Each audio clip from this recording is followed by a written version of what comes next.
దేవుడు మనల్ని మనిషిగా పుట్టించి మంచి జీవితాన్ని ఇచ్చాడు.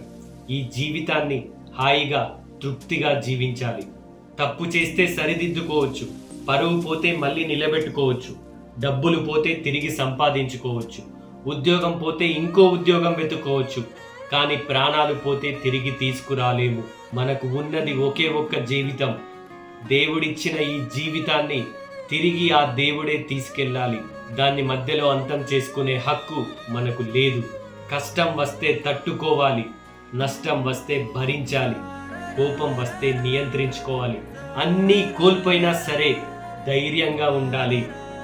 బ్రతకడానికి మరెన్నో దారులున్నాయని గుర్తుంచుకోవాలి. అవమానాలతో పాఠం నేర్చుకోవాలి. అవరోధాలను ఎదుర్కొంటూ అభివృద్ధి చెందుతూ అవమానించిన వారికి గుణపాఠం నేర్పాలి. ఉద్యోగాల్లో ఉండే వేధింపులకు, ఒత్తిళ్లకు ఒక్కోసారి ఈ బ్రతికెందుకురా బాబు అనిపిస్తుంది. కానీ బలవన్మరణమే దానికి సమాధానం కాదు.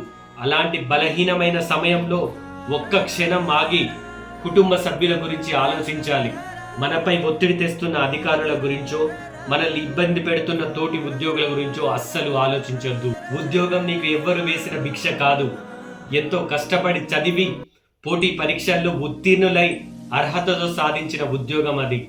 మీరు కార్యాలయం నుండి ఎప్పుడెప్పుడు ఇంటికి వస్తారా అని కుటుంబ సభ్యులు కళ్ళకు వత్తులేసుకొని ఎదురు చూస్తుంటారు. అలాంటి వాళ్ళతో కొవ్వొత్తులు పట్టించద్దు. వాళ్ళకి తోడుగా ఉంటూ వాళ్ళ కళ్ళల్లో ఆనందాల వెలుగులు నింపాలి.